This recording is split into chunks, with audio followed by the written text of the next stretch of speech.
Hello guys, क्या आप भी एक कंप्लीट वेबसाइट बनाना चाहते हो लेकिन आप कंफ्यूज हो कि कहाँ से स्टार्ट करें, राइट? HTML से स्टार्ट करें या जावास्क्रिप्ट से, फ्रंट एंड से स्टार्ट करें या बैकएंड से? सो डोंट वरी गाइस, आज के वीडियो में मैं इसी के बारे में बात करने वाला हूँ कि आप कैसे जीरो टू स्टैक हीरो बन सकते हो, वो भी बिल्कुल सिंपल लैंग्वेज में। तो without wasting time let's get started. तो सबसे पहले आता है front end. So guys you know, किसी भी वेबसाइट को बनाने के लिए सबसे मेन पार्ट आता है फ्रंट एंड। बिना फ्रंट एंड के कोई भी वेबसाइट बन ही नहीं सकती गाइस। तो अभी सवाल आता है कि फ्रंट एंड के लिए कौन कौन सी लैंग्वेज सीखनी चाहिए।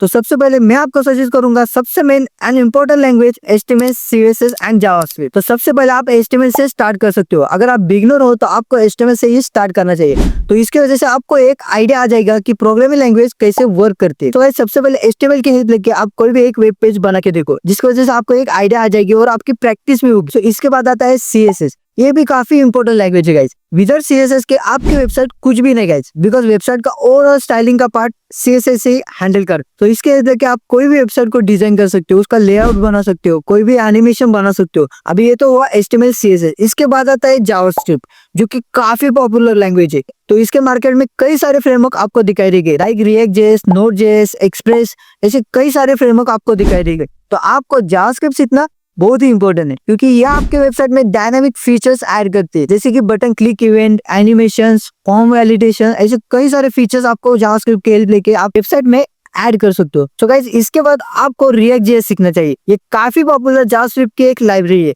तो गाइस अगर आपको AngularJS के बारे में पता होगा तो ये एक जावास्क्रिप्ट का फ्रेमवर्क है। तो आपको React.js सीखना बहुत ही इंपॉर्टेंट है। तो React.js का हेल्प देखिए आप कोई भी सिंगल पेज एप्लीकेशन बना सकते हो। लाइक आप React.js का यूज करके आप कोई भी वेबसाइट को कंपोनेंट में डिवाइड कर सकते हो। इसका यूज क्या होता है गाइस, आप किसी भी कंपोनेंट को बार बार यूज कर सकते हो आपके वेबसाइट में। फॉर एग्जाम्पल अभी यहाँ पर एक वेबसाइट है, इसको यहाँ पर आप देख सकते हो, बिना रिफ्रेश करे कोई भी कंपोनेंट आप लोड कर सकते हो और उसको विजिट कर सकते हो। यही खास फीचर है React.js का। बेसिकली गाइस React.js एक वर्चुअल डॉम यूज करता है, जो कि एक्चुअल डॉम की एक कॉपी रहती है। इसका यूज क्या होता है गाइस, आप एक्चुअल डॉम को रिप्लेस नहीं करते, आपको एक्चुअल डॉम तक पहुंच ही नहीं पाते। आप एक टेम्पररी चेंजेस कर सकते हो वर्चुअल डॉम में, और वो चेंजेस बाद में जाके एक्चुअल डॉम में चेंज होते हैं। इसी की वजह से आपको कोई भी वेबसाइट का पेज बार बार रिफ्रेश करने की जरूरत नहीं होती। आप सीधा जो भी कंपोनेंट में विजिट करना चाहते हो, केवल उसी कंपोनेंट को आप रिफ्रेश करते हो। अभी यहाँ पर आप टॉप में देख सकते हो, अभी यहाँ पर मैंने एक कंपोनेंट को क्लिक किया, आप यहाँ पर देख सकते हो विदाउट रिफ्रेशिंग एंटायर पेज आप यहाँ पर सीधा कंपोनेंट को विजिट कर सकते हो। है ना अमेजिंग? तो यही खास बात है, React.js आपको सीखना चाहिए। अभी ये तो हुई HTML, CSS, JavaScript and React। तो आपको ये सारी लैंग्वेज एक एक करके सीखना चाहिए। बेसिकली आप सबसे पहले HTML, CSS से स्टार्ट करो। सबसे पहले आप HTML, CSS लेके कोई भी छोटे छोटे वेब पेजेस बना सकते हो, लाइक पोर्टफोलियो, ई-कॉमर्स वेबसाइट, ऐसे कई सारे वेब पेजेस आप बना के ट्राई करो। और इसके बाद जावास्क्रिप्ट एंड React.js। पूरा रश मत करो, क्योंकि सारी लैंग्वेज आप एक के साथ स्टार्ट करोगे तो आपको कोई भी एक लैंग्वेज में आप परफेक्ट नहीं बन सकते। तो एक एक करके ट्राई करना, प्रोजेक्ट बनाना, इसके साथ आपकी प्रैक्टिस भी होगी और आप धीरे धीरे सारी टेक्नोलॉजी सीख जाओगे। तो गाइस ये तो हुआ फ्रंट एंड पार्ट। इसके बाद आता है स्टेट एंड डेटा मैनेजमेंट। आप डेटा को स्मार्टली हैंडल करते हो। छोटे छोटे प्रोजेक्ट का तो ठीक है गाइस, पर आप एक्चुअल में बड़ा प्रोजेक्ट बनाते हो तो आपको कई सारे डेटा को हैंडल करना पड़ता है। फॉर एग्जाम्पल अमेजन का साइट आपने देखा होगा, तो यहाँ पर आप देख सकते हो कई सारा लार्ज अमाउंट ऑफ डेटा यहाँ पर आपको दिखाई देगा, और इतना सारा डेटा हैंडल करना बहुत बड़ी बात होती है। तो इसके लिए आता है guys state and data manage. तो ऐसा ही कई सारा डेटा हैंडल करने के लिए React में हम हुक यूज करते हैं। जब आप React सीखोगे तो आपको इसके बारे में आइडिया आ जाएगी। तो हुक से कई सारे फीचर्स है, like use state, use effect, ऐसे कई सारे फीचर्स आपको दिखाई देंगे, जिसकी वजह से आप कई सारा डेटा हैंडल कर सकते हो। इसके बाद कुछ लाइब्रेरी आते हैं जो डेटा हैंडल करने में काफी यूजफुल होती है, जैसे कि रीडर, जस्टैंग, React क्वेरी, ऐसी कई सारी लाइब्रेरीज आपको दिखाई देगी जिसका आप डेटा मैनेजमेंट के लिए यूज कर सकते हो। तो इसके बाद आता है बैकएंड, सबसे इंपॉर्टेंट पार्ट वेबसाइट का। फ्रंट एंड तो ठीक है गाइस, बट एक्चुअल लॉजिक वाला काम यहाँ बैकएंड में ही होता है। तो आज के इस AI के टाइम में मैं कहूँ तो बैकएंड काफी इंपॉर्टेंट है। तो आपको बैकएंड सीखना ही चाहिए। बैकएंड के लिए भी कई सारे प्रोग्रामिंग लैंग्वेज यूज होते हैं, लाइक Node.js, एक्सप्रेस.js, MongoDB, ऐसे कई सारे प्रोग्रामिंग लैंग्वेज का यूज करके आप बैकएंड को काफी तगड़ा बना सकते हैं। अभी ये तो वेबसाइट का front end back and part. इसके बाद आता है वेबसाइट का ऑथेंटिकेशन पार्ट। कोई भी प्रोफेशनल वेबसाइट में आपने देखा होगा वहां पर sign in and login form होता है। तो बेसिकली ये गाइस क्यों होता है कि आपने को अपना डेटा सिक्योर करना मोस्ट इंपॉर्टेंट है, राइट? तो इधर के ऐसे कई सारे डेटा के प्राइवेसी के लिए बड़ी बड़ी कंपनी ऑथेंटिकेशन का यूज करती है। तो ऑथेंटिकेशन के लिए आप फायरबेस यूज कर सकते हो एंड JWT, यानी कि जेसन वेब टोकन्स। इन दोनों का यूज करके आप अपने वेबसाइट में ऑथेंटिकेशन ऐड कर सकते हो। मैंने भी जब पहली बार प्रोजेक्ट बनाया था तो मैंने फायरबेस का ही यूज किया था ऑथेंटिकेशन के लिए। तो आपको इन दोनों में से जो भी सिंपल लगेगा आप उसके साथ जा सकते हो। तो इसके बाद आता है गाइस टेस्टिंग। तो टेस्टिंग का गाइस बहुत इंपॉर्टेंट रोल होता है कोई भी प्रोजेक्ट को बनाने के लिए।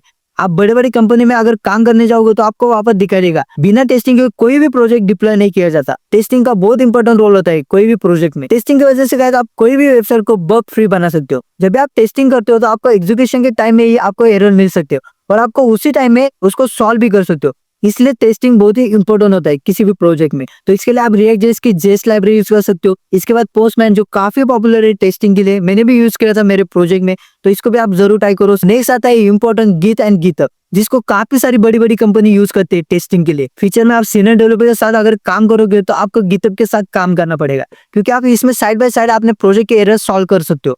तो गाइस टेस्टिंग को इग्नोर मत करो, टेस्टिंग बहुत ही इंपॉर्टेंट होता है अपने प्रोजेक्ट में। तो टेस्टिंग के लिए आप इन लाइब्रेरीज का यूज कर सकते हो। तो इसके बाद फाइनली आता है डिप्लॉयमेंट, सबसे इंपॉर्टेंट। विदाउट डिप्लॉयमेंट आपका प्रोजेक्ट किसी को दिख ही नहीं सकता। इसके लिए आपका प्रोजेक्ट डिप्लॉय करना बहुत इंपॉर्टेंट होता है। अभी आप समझ लो अपना पूरा प्रोजेक्ट रेडी है, राइट? अभी आपका ये प्रोजेक्ट कोई होस्ट या डिप्लॉय नहीं करोगे तो आप दुनिया को कैसे दिखाओगे आपका प्रोजेक्ट? तो डिप्लॉयमेंट के लिए आपको कई सारे प्लेटफॉर्म मिल जाएंगे, लाइक वर्सल, नेटलिफाई, इवन आप गिटहब पर भी अपना वेबसाइट होस्ट कर सकते हो। अगर आपको इसके बारे में पता नहीं तो आप मेरा वीडियो देख सकते हो। आई थिंक मैंने इस पर वीडियो बनाया है, आप जाके चेकआउट जरूर कर सकते हो, जहां पर मैंने मेरा पोर्टफोलियो वेबसाइट होस्ट किया है। तो गाइस किसी भी वेबसाइट को बनाने के लिए ऐसा फ्लो होता है, आप स्टेप बाय स्टेप अपने प्रोजेक्ट को बना सकते हो। तो सबसे पहले आता है front end, second data management, third back and, fourth authentication, 5 पर आता है आपके वेबसाइट का टेस्टिंग एंड फाइनली आता है डिप्लॉयमेंट। अगर आप इन सभी स्टेप को फॉलो करते हो और आप कई सारे प्रोजेक्ट बनाते हो तो आपको स्टैक हीरो बनाने से कोई नहीं रोक सकता। तो दोस्तों ये था मेरा full road map, 0 to stack hero. अगर आप भी वेब डेवलपमेंट सीख रहे हो तो एक एक स्टेप उठाते जाओ और प्रोजेक्ट बनाते जाओ। Start small, practice daily and build project. अगर ये वीडियो आपको हेल्पफुल लगता है तो लाइक करो, शेयर करो और चैनल को सब्सक्राइब जरूर करना। और मुझे कमेंट में जरूर बताना आपने फ्रंट एंड सीखना चालू कर दिया या बैक एंड। तो मिलते हैं अगले वीडियो में, तब तक के लिए कीप कोडिंग, कीप ग्रोइंग।